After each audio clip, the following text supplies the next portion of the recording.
Un président qui pose pour la photo avec des ados sportifs dans l'Ohio, ça passe pour de la bienveillance patriotique. Sauf qu'il y a un détail que Fox a préféré couper au montage. Le 11 août dernier, Donald Trump se tient à Spear Academy, dans la petite ville de Geneva, dans l'Ohio. L'événement s'appelle les Patriot Games. Officiellement, c'est une compétition sportive pour ados de 14 à 17 ans, organisée pour les 250 ans du pays, avec une cagnotte de bourse d'études de 250 000 $. Ça, c'est la version qu'on vous vend. Et pour l'instant, cette version tient parfaitement debout. Sauf que ce qui s'est passé ce jour-là ne s'arrête pas à la remise des trophées. Attendez, ce que je vais vous montrer, c'est pas une accusation en l'air, c'est ce que les caméras ont filmé, ce que Fox elle-même a choisi de ne pas diffuser en direct, et ce que le même camp politique a fait, presque au même moment, pour cacher autre chose de bien plus grave. 2 histoires, un seul jour, une seule méthode. Alors on va faire les choses dans l'ordre.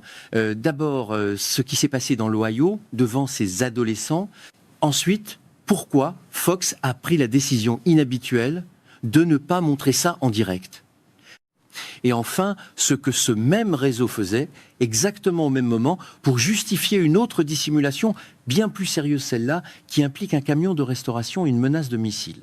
Restez jusqu'au bout, parce que la deuxième histoire est nettement plus grave que la première, et personne ne les a mises bout à bout avant aujourd'hui.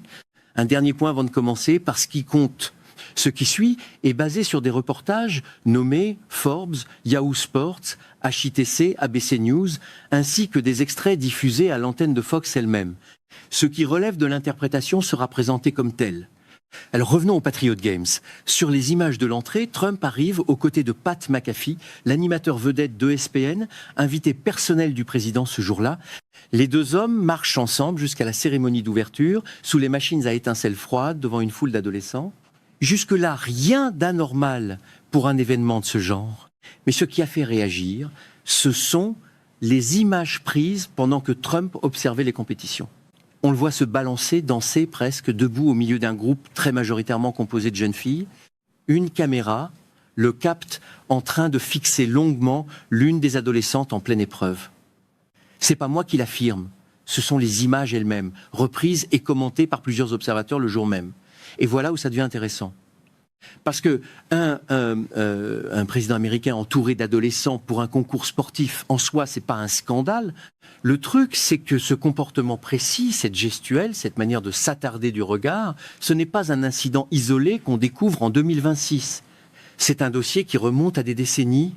Bon, à ce stade, on pourrait se dire que c'est juste un homme de 79 ans qui danse maladroitement devant des jeunes, un peu gênant, mais sans plus. C'est ce qu'on pourrait croire. Sauf que non. Il faut savoir qu'en 2006, déjà, plusieurs médias avaient compilé des dizaines de déclarations publiques de Trump sur sa propre fille Ivanka, où il disait littéralement qu'il la trouverait attirante s'il n'était pas lié par le sang, ou qu'il sortirait avec elle dans 10 ans alors qu'elle était enfant. Ce sont des citations qu'il a prononcées lui-même, filmées, diffusées à la télévision américaine, donc un fait établi, pas une allégation. Ce n'est pas une interprétation tordue d'un adversaire politique, c'est sa propre bouche, son propre micro. Et il y a cette anecdote qu'il raconte lui-même, sur scène, devant un public. Une jeune femme de 17 ou 18 ans postule pour un poste de serveuse. Il dit l'avoir engagée uniquement parce qu'elle était belle, sans expérience. Et là, textuellement, il compare son incapacité à se contrôler face à une adolescente à de l'alcoolisme. C'est comme mettre du scotch devant un alcoolique, dit-il en riant, devant une salle qui applaudit. Ce moment est filmé. Ce n'est pas un extrait sorti de son contexte. C'est lui qui construit la comparaison de A à Z, devant témoins. Regardez bien ça. Ce n'est pas une phrase malheureuse isolée. C'est une structure de pensée qu'il expose lui-même publiquement avec le sourire et personne dans la salle ne semble y voir un problème. C'est ça le vrai malaise. Pas seulement ce qu'il fait, c'est que son entourage a normalisé ça au point que ça devient un numéro de stand-up. Alors quand on repositionne les images de l'Ohio dans ce contexte-là, le danse maladroite devant des ados prend un tout autre sens. C'est plus un détail folklorique. C'est la continuité documentée d'un schéma que même ses propres partisans dans la salle, en 2006, ont entendu et applaudi. Et c'est là qu'un deuxième fait vient s'ajouter presque en silence. Depuis 2019, l'administration Trump a régulièrement mis en avant la lutte contre les réseaux de trafic sexuel d'enfants comme justification de plusieurs décisions de politique étrangère, y compris certains éléments de la ligne durs adoptés contre l'Iran cette année. Le rapprochement est troublant. Le même homme qui invoque la protection des enfants pour justifier une escalade militaire est celui dont le comportement, filmé au milieu d'adolescentes, soulève des questions que ses propres alliés médiatiques ont jugé plus prudent de couper au montage plutôt que de diffuser en direct. C'est exactement ce qui s'est passé ce jour-là. Fox, qui couvrait l'événement, a choisi de ne pas diffuser les Patriot Games en direct, contrairement à sa pratique habituelle pour ce genre d'événement présidentiel. Les images ont été éditées avant diffusion. Ça, ce n'est pas une allégation. C'est un choix éditorial documenté par plusieurs observateurs présents au moment de la diffusion différée. Une chaîne qui d'habitude se précipite pour montrer chaque minute de Trump en direct décide, ce jour précis, de repasser par la salle de montage en premier. Vous trouvez ça normal ? Que les grands médias conservateurs n'en parlent presque pas, ce n'est plus vraiment un hasard. Un choix de diffusion différée sur un événement filmé devant des centaines de personnes avec leur téléphone, ce n'est pas de la prudence journalistique. C'est un aveu silencieux que quelque chose dans ces images méritait d'être retiré avant que vous ne le voyiez. Plus il se filme entouré de gamins pour se présenter en protecteur patriote, plus son propre camp doit couper le direct pour protéger l'image qu'il veut vendre. Voilà pour ce premier fil. Et je sais ce que certains vont dire. Bon, une gestuelle maladroite, un montage un peu suspect, c'est pas la fin du monde. C'est vrai, pris isolément, ce premier dossier reste dans le domaine du malaise, pas de la preuve définitive. Mais c'est là que le tableau change complètement. Parce que ce que Fox faisait avec le montage de l'Ohio, c'est exactement la même chose qu'elle faisait au même moment avec une histoire nettement plus grave. Et ce premier fil n'est encore rien comparé à ce qui suit. Un mois plus tôt, en Turquie, Donald Trump a littéralement disparu de l'avion présidentiel pendant que la presse regardait ailleurs. Voici les faits, sourcés à ABC News et confirmés par Fox elle-même dans sa propre couverture. À Ankara, environ 4 à 5 heures avant le décollage prévu, les services secrets reçoivent une information selon laquelle une cellule iranienne se trouverait en Turquie avec un missile portable capable d'abattre un avion. Jusqu'ici, c'est une menace crédible et la réaction de protection est légitime. Personne ne dit le contraire. Mais voici comment ça s'est déroulé concrètement. Trump monte dans le vieil Air Force One par l'escalier, comme prévu, sous les yeux de la presse. Puis, à l'intérieur, il se cache dans un camion de restauration qui le transporte jusqu'à un troisième appareil, un avion militaire 32A, pendant que les journalistes et une partie du personnel restent à bord de l'avion leur. Le transpondeur de ce premier avion est coupé et aux journalistes restés à bord, on ordonne de garder les hublots fermés pendant tout le vol, sous prétexte d'une consigne des services secrets. Juste une seconde, parce que ce détail mérite qu'on s'arrête dessus. Le commandant en chef des forces armées les plus puissantes du monde, à bord de l'avion présidentiel le plus blindé et le mieux équipé qui existe, a choisi de sortir à pied par un camion de traiteur plutôt que de rester dans l'appareil conçu précisément pour résister à ce genre de menaces. Ce n'est pas une opinion, c'est la description factuelle de la manœuvre, rapportée noir sur blanc par ABC News et non démentie par la Maison-Blanche. L'argument le plus solide de l'autre côté, c'est que la protection rapprochée d'un président sous menace crédible et documentée par le renseignement est un choix opérationnel parfaitement légitime et que des présidents précédents ont déjà utilisé des appareils de substitution. Fox elle-même a fait valoir ce point à l'antenne en rappelant que Clinton et Biden avaient eux aussi, dans certaines circonstances, volé sur des appareils différents de l'avion officiel. Et il faut lui reconnaître une vraie cohérence. Face à un renseignement fiable sur un missile portable, changer d'appareil n'a rien de scandaleux en soi.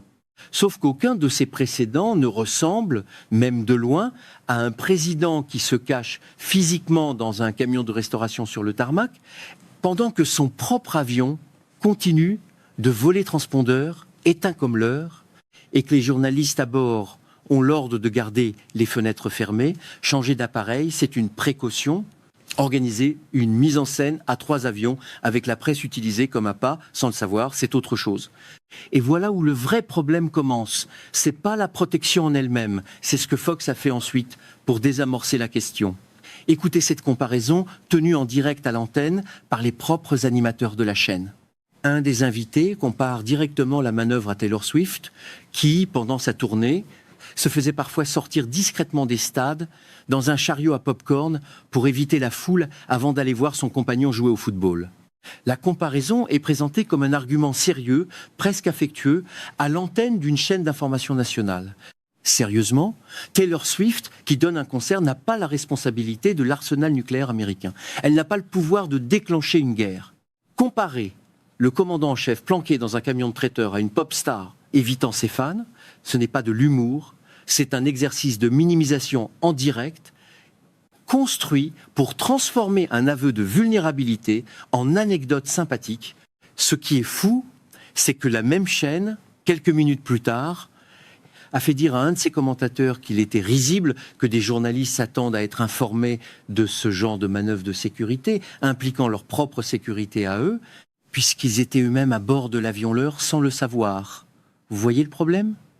On reproche aux journalistes de vouloir savoir qu'on les utilisait sciemment comme couverture, sans leur consentement, dans une opération de sécurité présidentielle. Ce sentiment que vous aviez que quelque chose clochait dans cette histoire, il était juste, il ne faut jamais vendre la peau de l'ours avant de l'avoir tué, et pourtant c'est exactement ce que fait cette administration depuis des mois avec l'Iran. Parce que voici le deuxième niveau de cette histoire, celui que la comparaison avec Taylor Swift essaie justement de faire oublier. Cette menace de missiles portables en Turquie n'est pas sortie de nulle part. Elle arrive après des mois de rhétorique où Trump lui-même martèle que l'Iran le supplie de se rendre, où des invités sur Fox prédisent ouvertement une guerre cinétique contre l'Iran avant la fête du travail, et où le porte-parole du corps des gardiens de la révolution iranienne répond en menaçant explicitement les lignes électriques et les infrastructures américaines si de nouvelles frappes surviennent. C'est un fait rapporté par plusieurs agences, à prendre comme une déclaration officielle iranienne, donc de niveau attribuable, pas une simple rumeur. En clair, l'homme qui joue les durs en public, qui poste des mèmes de lui-même, déguisé en général 4 étoiles, alors qu'il a évité l'incorporation au Vietnam, à 5 reprises documentées, ce même homme se cache dans un camion à sandwich dès qu'une menace réelle apparaît. Ce n'est pas un échec de sécurité, c'est le contraste entre l'image qu'il vend et le comportement réel qui le trahit. Le commandant en chef le plus puissant du monde s'est caché dans un camion à sandwich et son propre camp a préféré comparer ça à un concert de pop plutôt que d'admettre que c'était un aveu de peur. Revenez avec moi à la question du départ. On a commencé avec un président qui danse devant des adolescentes dans l'Ohio, pendant que Fox coupe le direct. On termine avec ce même président caché dans un camion de traiteur pendant qu'une chaîne qui lui est acquise compare ça à une pop star qui évite ses fans. Ce qui semblait être deux anecdotes sans rapport, une maladresse sociale d'un côté, une précaution sécuritaire de l'autre, est en réalité la même mécanique répétée 2 fois le même mois. Montrer une image de force et de contrôle, puis éditer, minimiser ou comparer à quelque chose d'inoffensif tout ce qui contredit cette image. Ce n'est pas un accident de communication, c'est une méthode. Chaque fois qu'un fait embarrassant sort, la chaîne d'information la plus proche de lui ne creuse pas, elle recadre. Le comportement bizarre en Ohio devient une diffusion différée. La fuite en camion devient une précaution logique digne de Taylor Swift.